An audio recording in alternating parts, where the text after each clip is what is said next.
దయచేసి సంయమనం పాటించండి. అధికారం ఎవడు అబ్బసొత్తు కాదు. ప్రజాస్వామ్యంలో అధికారం మారుతూనే ఉంటుంది, వ్యవస్థ మాత్రం అట్లే ఉంటుంది. దయచేసి గౌరవ డీజీపీ గారికి మేము ఏదైతే విజ్ఞప్తి చేశామో తిరుమలగిరి సంఘటన విషయంలో స్థానిక పోలీసుల మీద కూడా యాక్షన్ తీసుకోవాలా. ఎవరైతే హత్యాయత్నం చేసినరో వాళ్ళ మీద 307 కేసు పెట్టాలి. కాంగ్రెస్ గుండాలను ఖచ్చితంగా అదుపులోకి తీసుకోవాలని విజ్ఞప్తి చేస్తూ ఉన్నాం. అదేవిధంగా 2 జర్నలిస్టుల మీద ఏ దాడైతే ఇవాళ చేయడం జరిగిందో నిన్న కొండారెడ్డిపల్లిలో ముఖ్యమంత్రి గారి సొంత ఊళ్ళో, దానికి తప్పకుండా ముఖ్యమంత్రికి క్షమాపణ చెప్పడమే కాకుండా దాడి చేసిన గుండాలను వెంటనే అరెస్ట్ చేయాలని చెప్పి కూడా మేము డిమాండ్ చేస్తూ ఉన్నాం.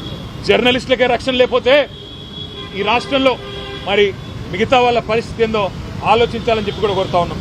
అదేవిధంగా బేరు సత్యనారాయణ అని చెప్పి మా నాయకుడు మాజీ ఎంపీటీసీ, ఆయన మొన్న మంచిర్యాల జిల్లాలో మంచిర్యాల నియోజకవర్గ కేంద్రంలో అక్కడ ఉండే స్థానిక కాంగ్రెస్ ఎమ్మెల్యే వేధింపులు, పోలీసును అడ్డం పెట్టుకుని ఆయన చేసిన హరాస్మెంటు తట్టుకోలేక గొంతు కోసుకున్నాడు బ్లేడ్తో. ఇవాళ చావు బతుకుల్లో కొట్టుమిట్టాడుతూ ఉన్నాడు. ఈ విషయం కూడా డీజీపీ గారికి మేము చెప్పాం. ఇది ఒక్క మంచిర్యాలలోనే కాదు, ఇంకా చాలా చోట్ల ఈ రకంగా పోలీసులను అడ్డం పెట్టుకొని హరాస్మెంట్ కార్యక్రమం జరుగుతూ ఉంది. కానీ ప్రజాస్వామ్యంలో ఈ రకంగా వ్యవస్థలను అడ్డం పెట్టుకుని ఎక్కువ రోజులు బతుకుదామని ముఖ్యమంత్రి అనుకుంటే ఆయనంత మూర్ఖుడు, ఆయనంత పిచ్చివాడు ఇంకెవడు ఉండడు. అందుకే డీజీపీ గారు కూడా విజ్ఞప్తి చేసినాం, రాష్ట్రంలో శాంతి భద్రతలు అదుపు తప్పుతూ ఉన్నాయి. హైదరాబాద్లో కూడా ఇవాళ పూర్తి స్థాయిలో మీరు చూస్తూ ఉన్నారు పేపర్లు, 30 రోజుల్లో 28 మర్డర్లు అని. ఈ నగరానికి ఏమైంది అని చివరికి ముఖ్యమంత్రి గారికి అప్పుడో ఇప్పుడో ప్రభుత్వానికి వెన్నుదన్నుగా నిలిచే పత్రికలే వార్తలు రాసే పరిస్థితి కూడా వచ్చింది. అందుకే ఇవన్నిటిని కూడా డీజీపీ గారు దృష్టిలో పెట్టుకోవాలని వెంటనే మేము ఏ విషయాలైతే ఇప్పుడు వారి దృష్టికి తీసుకొచ్చామో వీటి మీద స్పందించాలని కోరినాం. డీజీపీ గారు అన్ని కూడా పరిశీలిస్తా అని చెప్పారు. మాకు పోలీస్ యంత్రాంగం మీద వారి మీద సానుభూతి ఉంది. వారికి కూడా నేను చేసే విజ్ఞప్తి ఒకటే, అధికారం ఎవరికీ శాశ్వతం కాదు. ఇవాళ రేవంత్ రెడ్డి మిమ్మల్ని అడ్డం పెట్టుకుని రాజకీయం చేసి పబ్బం గడుపుకోవాలనుకుంటా ఉన్నాడు. మిమ్మల్ని అడ్డం పెట్టుకొని మిమ్మల్ని బదనాం చేసి ఇవాళ తానేదో 4 రోజులు పదవిని కాపాడుకోవాలనుకుంటా ఉన్నాడు. ఇది మంచిది కాదు వ్యవస్థలకి. ఈ రకంగా అండగా నిలబడ్డం అనే మాట కూడా చెబుతూ సోషల్ మీడియాలో కూడా మా తమ్ముళ్ళ మీద కేసులు కానీ ఇంకోటి కానీ జరిగితే తప్పకుండా మేము కూడా అంతే స్థాయిలో స్పందిస్తాం. భవిష్యత్తులో ఇదే రకమైన ఒరవడి కనుక కొనసాగితే మాకు కూడా తప్పదు, చర్యకు ప్రతి చర్య కూడా తప్పదు అనే మాట కూడా డీజీపీ గారికి చెప్పాం. అప్పుడు మమ్మల్ని నిందించవద్దని కూడా చెప్పాం.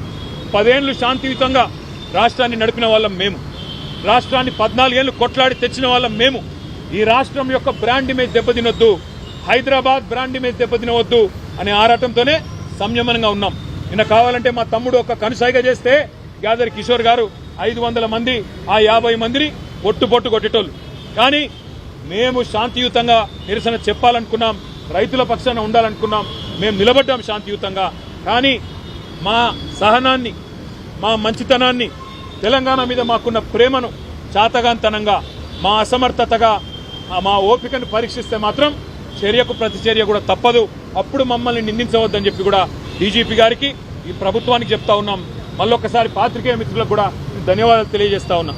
నిన్న జరిగిన ఈ సంఘటనలన్నిటి కూడా రాష్ట్ర ప్రజల దృష్టికి తీసుకొచ్చినందుకు, తప్పకుండా మీ బాధ్యత మీరు సక్రమంగా నిర్వర్తించినందుకు మా ఎలక్ట్రానిక్ మరియు ప్రింట్ మీడియా సోదరులకు కూడా హృదయపూర్వకంగా మా ధన్యవాదాలు. నమస్కారం.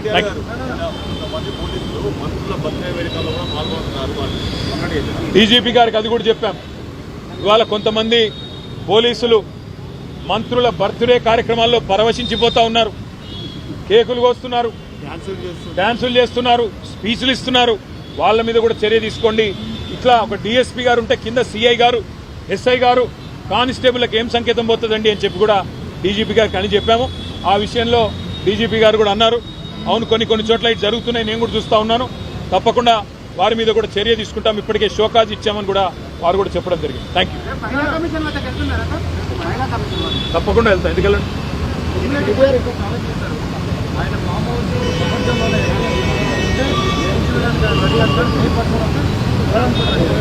పొంగులేటి గారికి అంత శ్రమ అవసరం లేదు, పొంగులేటి గారికో ఇంకోరికి అంత శ్రమ అవసరం లేదు. FTL బఫర్లో ఉన్న ప్రతి నిర్మాణం ఇప్పటికే అన్ని సెటిలైట్ మ్యాప్లు ఉన్నాయి. ఆయనంత బాధ కూడా పడాల్సిన అవసరం లేదు.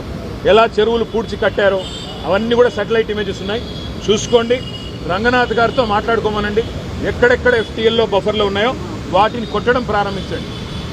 పొంగులేటి శ్రీనివాసరెడ్డి గారు, వివేక్ గారు, P6 వివేక్ గారు, అదేవిధంగా KVP రామచంద్రరావు గారు, మధు యాస్కి గారు, పట్నం మహేందర్ రెడ్డి గారు, ఇంకా కేవలం గుత్తా సుఖేందర్ రెడ్డి గారు, వీళ్ళందరి ముందు నేలమట్టం చేసి ఆ తర్వాత సామాన్య ప్రజల మీద పడాలని చెప్పి ప్రభుత్వానికి నా విజ్ఞప్తి. Thank you.